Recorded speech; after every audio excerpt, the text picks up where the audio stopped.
All right, I just want to make you a real quick video showing you how I use Excel spreadsheets to manage a guest list for a wedding or a party. So here is the template that I start with, and I do modify this a little bit depending on the needs of the individual party. So it's pretty straightforward. We'll just start by just putting in a name so you can see how this works.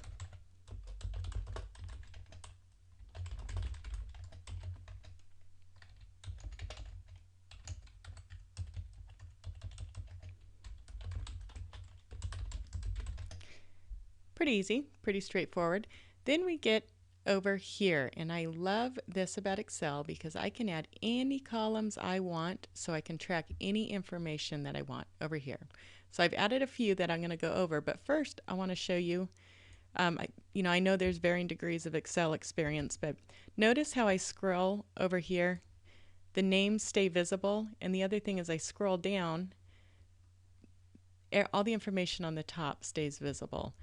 I have the cells frozen from this range on, so that stays protected and you can always have that important information visible.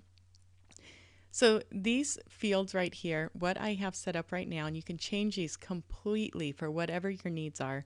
First of all, I have a category column, and I find it very, very helpful to segment my list by category. And you can do this several ways. For one, if you have like an A list and a B list, you can, if Jane is on my A list, we can put an A in there.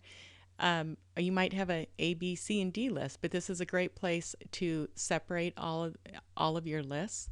And then the nice thing is these little arrows at the top will sort your list. So let's say you have 100 people on your list and then you very quickly just want to see who's on your A list. You just click this button, this little arrow, and it'll sort and show you everyone on your A list. You might also, another use for category is maybe you want to separate it by whose guest it is. Maybe it's the couple, the bride and groom's guest, or the bride's parents' guest, or the groom's parents. So that's a great way to separate lists also. Or you might separate it as family members or friends or coworkers. However it works best for you. That's the benefit. It's flexible. And you can also, if you want to have a couple different categories, maybe you want to have an A and a B list, and then you also want another one that will show whose guest it is. If it's the couples or the bride and grooms or one of the sets of parents, you can just highlight the row and insert a whole nother row, and this can be another category section. So however you would like to use that. The number column is how many people are invited on that invitation. So with Jane Smith, she's just herself, so we'll put 1 for her. RSVP, if she RSVPs that she's coming, I'll put 1 here. If not, give her a big fat 0. We'll say she's coming. And the nice thing is, if you scroll down at the bottom, you can see it's keeping track of all your numbers. So if you can see how many people you have invited and how many people you have RSVP'd. So it tracks that for you. The meal column is really handy if you're giving your guests a choice of entrees. So let's say you're giving them a choice of beef or chicken. In here you might put a B because she asked for the beef, and that will keep track of it. Another thing you can do, let's say you would rather track beef and chicken, we can insert another row, and this could be beef and this could be chicken. So let's say she wanted chicken. Oops. 1 person for chicken, and then if you scroll down, you'll see that it's also keeping track of how many people want chicken and how many people want beef. So that's another way of dealing with it. And if you are not doing a menu option, if you have a buffet or just 1 single entree, just get rid of these. There's no need to have them here cluttering up your space. So it's nice to get rid of what you don't need.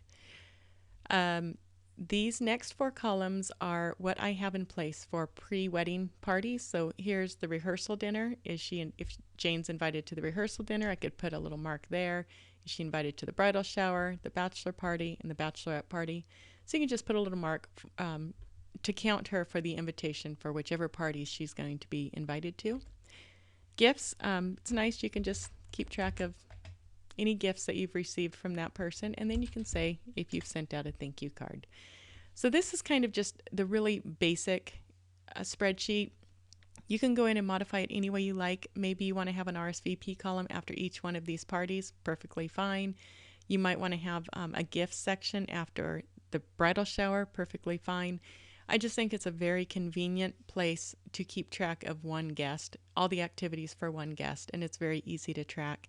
If you are not at all familiar with Excel, this might look scary and you might not want to do it. That's fine. Um, you'll hear me say it a lot. Do what feels good, whatever is comfortable for you. You obviously have to find something to use to track your guests.